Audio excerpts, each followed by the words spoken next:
Deutéronome 31, des versets 1 à 8.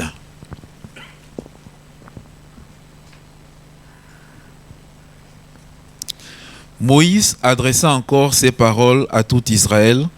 Aujourd'hui, leur dit-il, je suis âgé de 120 ans, je ne pourrai plus sortir et entrer.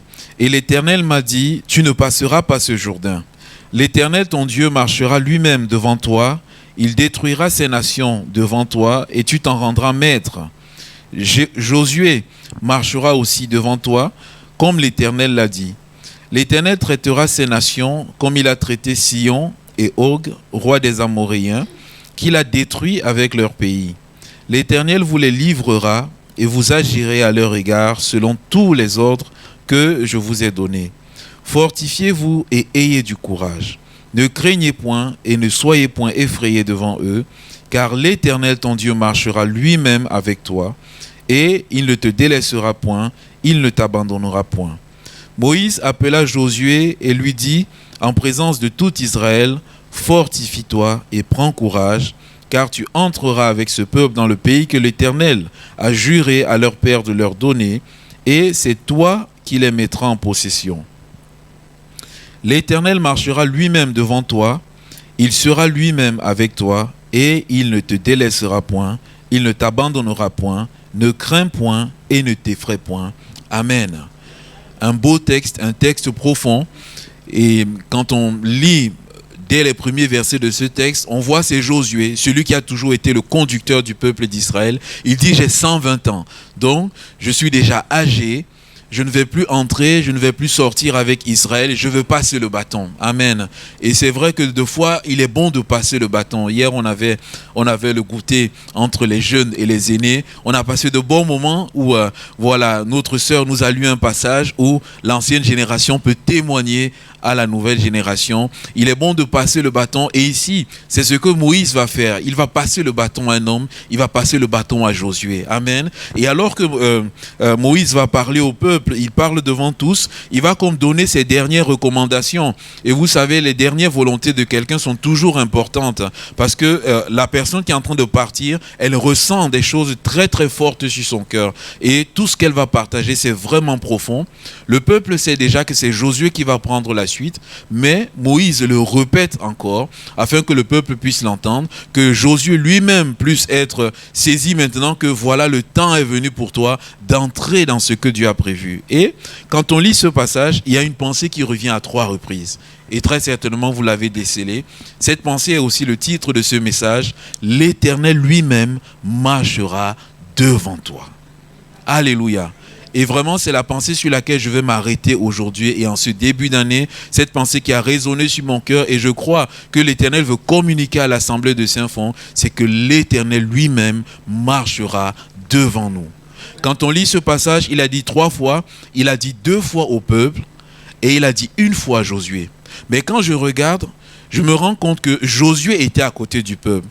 Donc rapidement, on se rend compte qu'il a dit cela 3 fois au peuple, il a dit cela 3 fois à Josué. Et on sait une chose, c'est que lorsque le Seigneur, il a quelque chose de très important, il a une vérité très poignante à nous dire, il la répète. Alléluia. Quand le Seigneur appelle Abraham, Abraham, Abraham, il dit Abraham, prête l'oreille, ce que je vais te dire c'est important. Moïse, Moïse, prête l'oreille, ce que je vais te dire c'est important. Samuel, Samuel, bien-aimé, toutes ces fois où Dieu a appelé 2 fois, c'est parce que Dieu avait quelque chose d'important à donner. Et si le Seigneur le donne 3 fois ici, c'est parce qu'il a quelque chose d'important à donner. Et Moïse ici, quand Moïse dit cela, Moïse, on sait que c'est à 40 ans qu'il est entré dans le service du Seigneur. Il n'est jamais trop tard, bien-aimé, pour servir le Seigneur. Amen. Bien-aimé, ce matin, peut-être que tu peux être avancé en âge en se posant la question, mais jusqu'ici, je me rends compte que je n'ai pas servi le Seigneur. Moi, je veux dire, il n'est pas trop tard. Amen. Moïse, à 40 ans, il est entré dans le service du Seigneur et il a servi le Seigneur d'une façon profonde et puissante. Il a servi le Seigneur pendant 80 ans. Et pendant ces 80 années, Moïse, il s'est rendu compte d'une chose, c'est que l'Éternel était toujours devant lui. Il pourrait s'asseoir avec le peuple, raconter tellement d'expériences qu'il a pu faire avec Dieu, qu'il a pu faire dans la présence de Dieu. Mais la seule pensée, l'unique pensée qu'il a à son cœur lorsqu'il veut passer le bâton, c'est de dire, l'Éternel lui-même, ton Dieu, il marchera devant toi. Alléluia. Moïse, il a expérimenté cela dans sa vie. Toutes les fois où Moïse a laissé Dieu marcher devant lui, Moïse a eu la victoire. Toutes les fois où Moïse, il est parti lui-même, il n'y a pas eu la victoire. Alléluia. Bien-aimé, on a déjà le secret. Moïse, quand il s'est auto-appelé lui-même, il est allé. Qu'est-ce qui s'est passé? Il a eu la défaite. Mais quand c'est Dieu qui l'a appelé, quand Dieu l'a appelé en Égypte, il est allé, il a fait sortir le peuple, il a eu les 10 plaies, il y a eu les miracles, tout a été tonitruant. Un simple homme, un simple berger, il a pris un bâton, il a tendu sur la mer Rouge s'est ouverte parce que Dieu était devant lui. Alléluia. Un homme partant avec ses propres pensées, avec ses propres désirs, n'aurait pas fait cela. Et c'est ce qu'il est en train de dire au peuple. Il est en train de dire au peuple que j'ai expérimenté cela dans ma vie. Et moi, je veux nous dire, expérimentons cela cette année qui va commencer. Laissons Dieu marcher devant nous. Alléluia. Et en plus, il rajoute à Josué, l'Éternel sera devant toi, mais l'Éternel sera avec toi. Laissons l'Éternel être avec nous, parce que c'est lui qui prend l'initiative, c'est lui qui veut être avec nous. Alléluia. Nous ne lui demandons même pas. Ce n'est même pas comme si on va prier de dire Seigneur, sois avec moi. Dieu ce matin dit non, vous n'avez pas besoin de prier, sois avec moi. Moi je veux être avec vous. Moi je veux marcher devant vous. Alléluia. Et quand on regarde la vie de Moïse, quand il marchait dans le désert, il y avait quelque chose qui était toujours devant le peuple. C'est l'arche de l'alliance. Amen. Quand l'arche se levait, le peuple se levait. Quand l'arche s'arrêtait, le peuple s'arrêtait. Si l'arche s'arrêtait 3 mois, le peuple s'arrêtait 3 mois. Si l'arche s'arrêtait 1 an, le peuple s'arrêtait 1 an. Le peuple vivrait au rythme de l'arche. Bien-aimés, vivons au rythme du déplacement de Dieu cette année. Alléluia. La Bible nous dit également que lorsque le peuple se déplaçait, il y avait une colonne de nuit et le jour, et il y avait une colonne de feu la nuit. La colonne de nuit et le jour marchait devant pour montrer le chemin. Pourquoi? Parce que Dieu dit au peuple, c'est un chemin par lequel vous n'êtes jamais passé. Vous ne le connaissez pas. Aujourd'hui, béni soit Dieu, on a les GPS, on a toutes ces applications, ils nous aident. Mais quand on ne connaît pas le chemin comme eux, qu'est-ce qu'on peut faire? On a besoin de quelqu'un qui soit devant. On a besoin d'un éclaireur. Et c'est ce que Dieu faisait avec la nuée. Bien aimé, nous ne savons pas ce qui va se passer dans 15 jours, dans 1 mois, 2, 3, 4, jusqu'en fin 2023. Nous ne savons pas.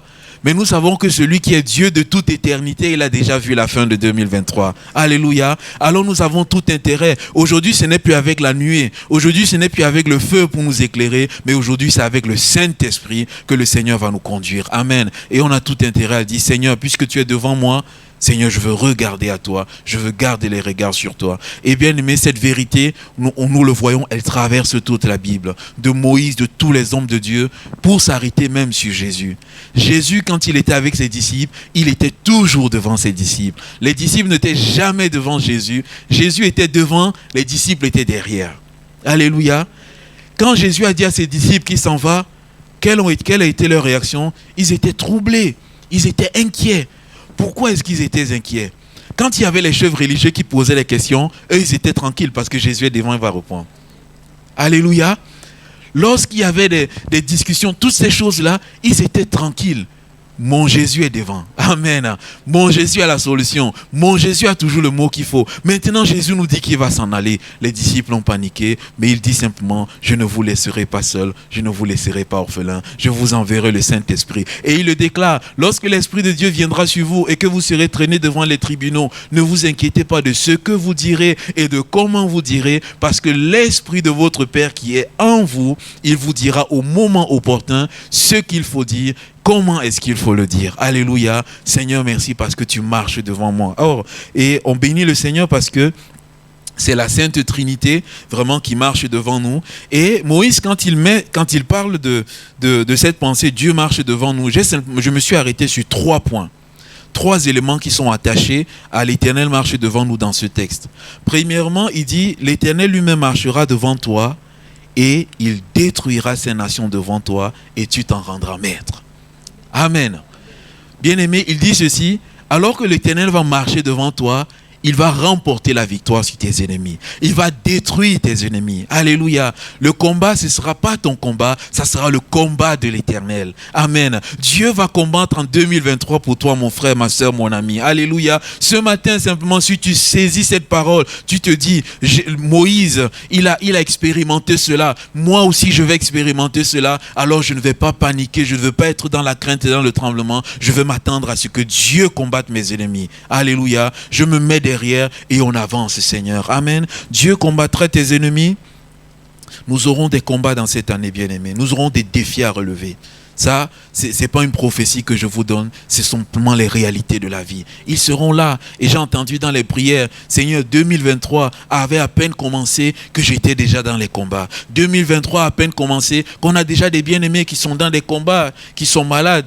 Je peux vous citer des noms, vous donner des sujets de prière, mais en ayant simplement cette pensée que Dieu est devant nous, c'est lui qui nous donne la force de dire, ok Seigneur, tu es devant nous avant qu'on arrive en 2023. Nous, quand on était encore au 31 2022, toi tu avais déjà traversé en 2023, tu avais déjà vu ce qui va se passer. Alors Seigneur, on va saisir ta main, on va saisir la force que tu nous donnes, on va intercéder, on va prier, on va rester dans ton sillage, sachant que Seigneur, tu nous communiqueras la victoire. Alléluia. Dieu, il est celui qui te donnera la victoire sur tes ennemis. Et Moïse, quand il donne cela au peuple, il dit au peuple, comme s'il y a même un doute à cela, je vais vous donner un exemple. Et quand il dit, je vais vous donner un exemple, il dit, mais regardez, l'Éternel traitera ces nations comme il a traité Sihon et Og, roi des Amoréens, qu'il a détruits avec leur peuple. L'Éternel les livrera et vous agirez à leur égard selon tous les ordres que je vous ai donnés. Il dit, je vous donne un témoignage. Dans le passé, Dieu, il a combattu ces rois-là. Il a combattu ces rois, il les a livrés entre nos mains. Alors, prenez courage, mettez votre confiance en Dieu. Le même Dieu qui a livré combat, qui a remporté, c'est le même Dieu qui le fera pour nous. Alléluia. C'est simplement ce qu'il nous dit ce matin et on veut bénir son nom. Ce qui a été, bien aimé, c'est ce qui sera. Et comme je dis souvent, il n'y a rien de nouveau sur le soleil. Salomon l'a dit, il n'y a rien de nouveau sur le soleil. Et bien aimé, il est bon de regarder toujours dans le passé. Non pas pour avoir la nostalgie, non, parce que ce qui est dans le passé, toutes les choses qu'on a eues ne reviendront pas forcément, mais il est bon de regarder dans le passé pour voir comment Dieu a agi et de savoir que ce Dieu qui a agi dans le passé de cette façon, c'est lui qui va agir de la même façon. L'ennemi qui agit dans le passé de cette façon, c'est lui qui va encore agir dans le présent de la même façon. Il n'a pas changé, bien-aimé. Peut-être son action s'intensifie, mais c'est la même chose. Alors, en même action, même solution. Alléluia. Marchons avec le Seigneur. Et c'est ce qu'il est en train de dire ici. Dieu va intervenir en votre faveur et il ne change pas. Je me suis arrêté ici, bien sûr. Le Seigneur, il parle des nations physiques. Mais nous, aujourd'hui, nous ne sommes pas pour combattre de façon physique, bien-aimés. L'apôtre Paul nous dit, notre combat, ce n'est pas avec la chair et le sang. C'est-à-dire, ce n'est pas contre les hommes. Ne combattons pas contre les hommes. Alléluia. Ce n'est pas contre les hommes qu'on combat, bien-aimés. L'apôtre Paul nous dit, notre combat, il est spirituel. Alléluia. Si on saisit encore cette profondeur, qu'il est spirituel, et qu'on combat spirituellement, la victoire spirituelle va se manifester dans le domaine physique. Alléluia. Et là, nous allons aller de l'avant et prospérer. Et nous avons 3 ennemis. Le premier ennemi, nous le connaissons tous. Notre premier ennemi, c'est le péché. C'est notre nature charnelle. Le Seigneur nous dit, le combat que nous aurons encore à livrer en 2023, c'est le combat contre notre nature charnelle. Elle est toujours là. Jusqu'à preuve de contraire ce matin, je n'ai pas des esprits devant moi. Alléluia. J'ai des corps devant moi. Et aussi longtemps que nous sommes dans ce corps, nous serons soumis au désir de la chair. Et il nous dit, nous serons toujours dans le combat. Mais la bonne nouvelle, c'est que Dieu dit ceci, j'ai déjà remporté le combat sur ta chair. Alléluia. J'ai déjà remporté le combat. Va en étant vainqueur. Amen. Deuxième point, il dit, l'autre combat, ce sera contre le monde. Et le combat contre le monde, ce n'est pas contre les hommes encore, mais c'est contre l'état d'esprit du monde. le système de pensée du monde, la façon de penser du monde. Le monde a un état d'esprit, a une façon de penser, a un système de pensée. Il dit on a besoin de combattre contre cet état d'esprit. Pourquoi? Parce que cet état d'esprit fait la pression sur nos pensées, sur notre esprit, à vouloir nous mouler dans un moule qui est là. Mais il y a un moule spirituel dans lequel le Seigneur veut que nous puissions nous mouler. Alléluia. Il dit ne vous conformez pas au siècle présent. Et cette version... ce verset dans une autre version dit ne vous coulez pas dans le moule. Et on sait que le système de pensée du monde veut tous nous mettre dans un moule, dans une pensée unique, dans une sorte de réflexion, dans une sorte de façon de faire. Mais bien aimés, coulons-nous dans le moule de Jésus-Christ. Alléluia. Et pour se couler dans le moule de Jésus et résister au monde, ce n'est pas facile. Bien aimés, quand on est 10 quelque part, 9 pensent d'une façon, une pensée d'une façon différente, et que c'est une personne pense de la façon de Jésus, et les 9 pensent contraire à Jésus, ce n'est pas facile. Parce que dans notre cœur, il y a le doute, de dire, mais eux, ils sont 9. Là, c'est la majorité. Et si eux, ils ont raison, et toi, tu as tort. Et il y a comme une pression intérieure qui est là, il y a une pression dans nos pensées. Mais ce que j'aime à savoir, ce sont les mathématiques de Dieu. Alléluia. Moi plus Dieu, ça fait la majorité. Alléluia. Moi plus Dieu, ça fait la majorité. Je n'ai même pas besoin d'ajouter la majorité absolue, c'est la majorité éternelle. Alléluia. Ils peuvent être 9, mais si je suis avec Dieu, je suis dans la majorité. On va dans le passé, bien aimé, comme je vous dis, c'est un principe. Dans le passé, Dieu donne le pays promis aux enfants d'Israël.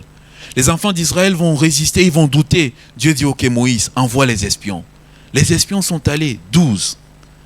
10 sont revenus. Ils ont vu le pays tel que Dieu avait donné, avait décrit. Mais à côté, ils ont vu les enfants d'Anak. Ils sont géants. Nous étions à leurs yeux comme des sauterelles. Et comme j'ai souvent l'habitude de dire, en Afrique, nous on prend les sauterelles, on les fait frire dans la poêle et on les mange. Et ils sont en train de dire, nous étions comme des sauterelles. Donc ils étaient déjà en train de se voir, en train d'être fait frire et en train d'être mangés. Mais il y a 2 qui sont là, Josué et Caleb. Josué et Caleb disent oui, c'est vrai. Il y a des géants qui sont là. Mais le pays est tel que Dieu nous l'a montré. Dieu est avec nous, nous serons vainqueurs. Alléluia. Il y a 2 qui ont accepté de réfléchir comme Dieu voulait réfléchir. Et bien aimé, qu'est-ce qui s'est passé? Mais c'est la majorité qui a remporté dans un premier temps. Les 10 ont stimulé le peuple et le peuple a commencé à parler de lapider Josué, Caleb, Moïse et Aaron, et il a fallu que Dieu intervienne directement. Bien-aimé, chaque fois que tu vas résister à la pensée et au système du monde, même au point où tu seras écrasé, il y a toujours un moment où Dieu va te donner un dernier souffle, où il va venir, où il va intervenir en sa faveur, parce que tu interviens dans la pensée du Seigneur. Un autre ennemi, c'est le système du monde. Un dernier ennemi, c'est Satan lui-même. Satan, il va... Dans ce monde, il va encore continuer d'agir, bien-aimé. La Bible déclare ceci, c'est qu'il a été bouté du ciel, il a été chassé du ciel, il est tombé et il sait qu'il n'a plus de temps. Quand quelqu'un sait qu'il n'a plus de temps, il fait le maximum pour tout détruire, pour amener la catastrophe et tout. Et on le voit de plus en plus dans notre monde. Bien-aimé, on aura comme adversaire Satan. Il sera là, mais bien aimé, résistons.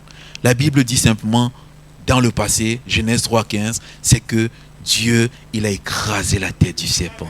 Jésus-Christ dit, j'ai vaincu le monde. Jésus-Christ dit, j'ai triomphé de Satan. Colossiens 2, il dit, il a traîné dans son cortège triomphal. Alléluia. Il dit, l'acte dont les ordonnances nous condamnaient, il a tout effacé et il a triomphé de Satan. Amen. Bien-aimés, saisissons la victoire de Jésus-Christ sur Satan. Lorsqu'il a crucifié à la croix, il a eu la victoire sur Satan. Satan, aujourd'hui, c'est vrai, il est actif, mais Jésus a la victoire sur lui.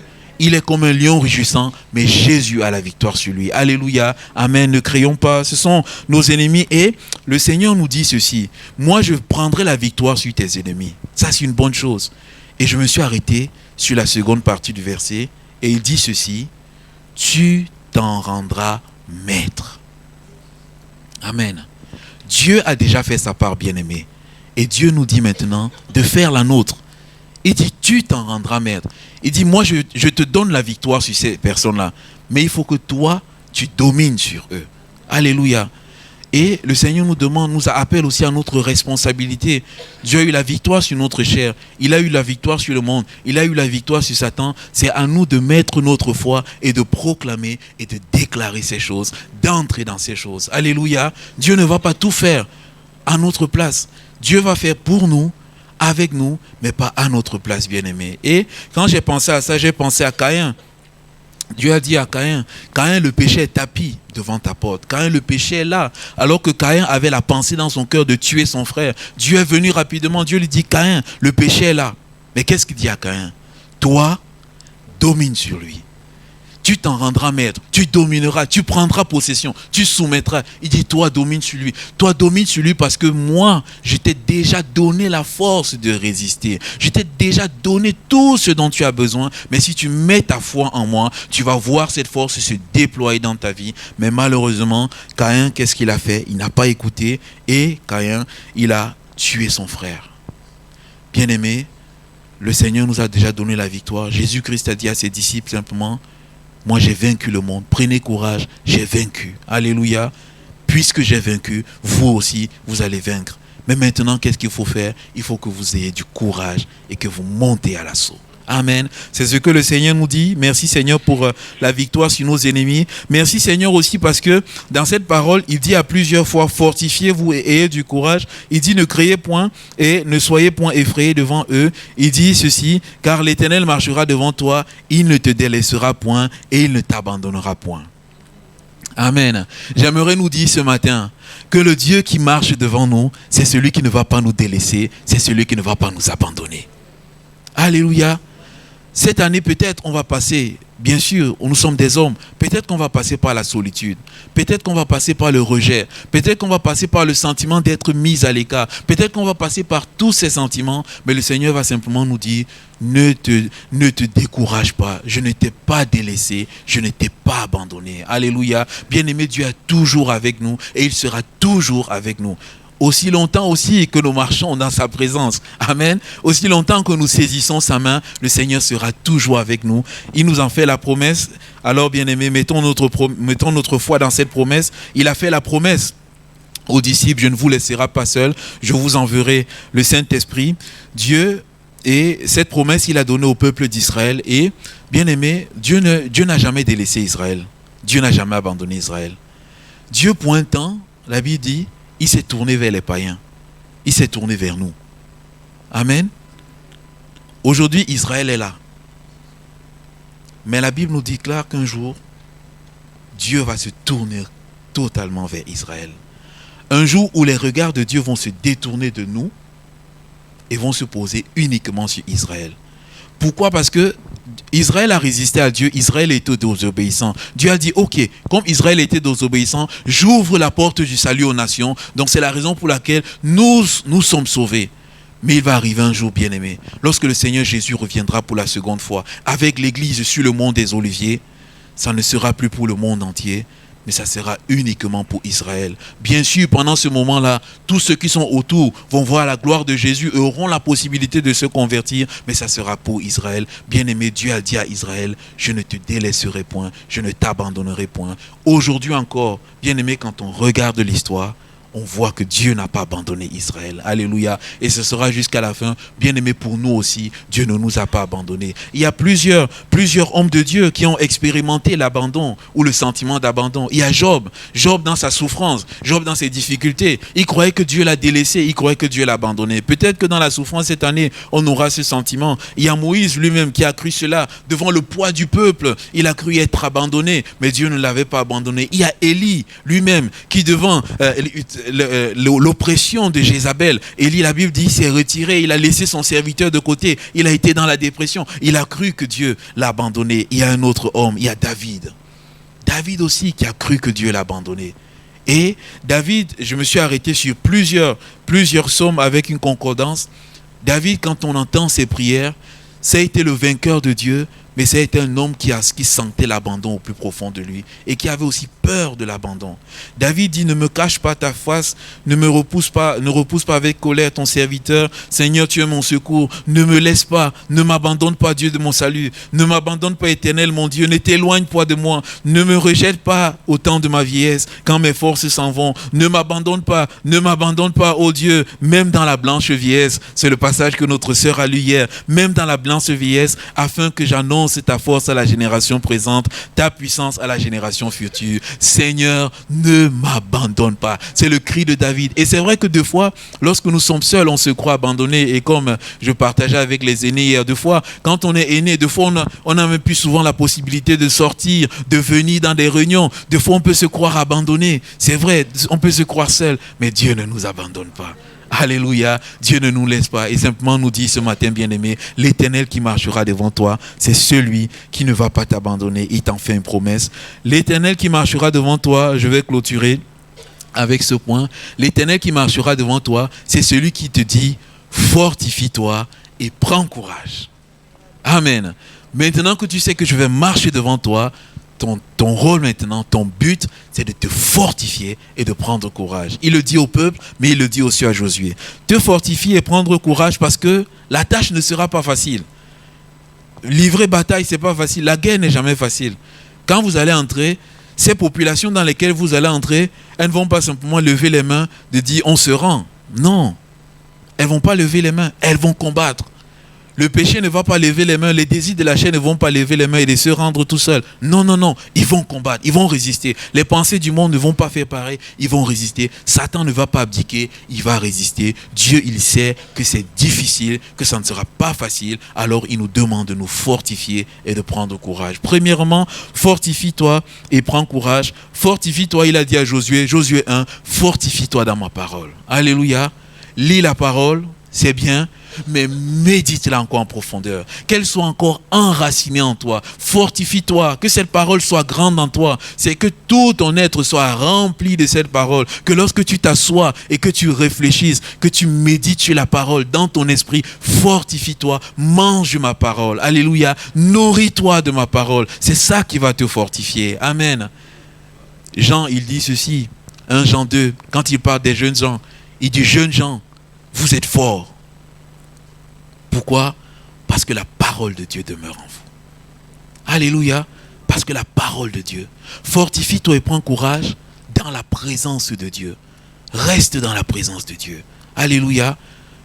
Peut-être prends un jour dans la semaine où tu vas rester un peu plus longtemps dans la présence de Dieu. De dire, Seigneur, je suis là, je veux m'attendre à toi. Et quand il dit cela à Josué, Josué savait. Vous savez ce que Josué faisait?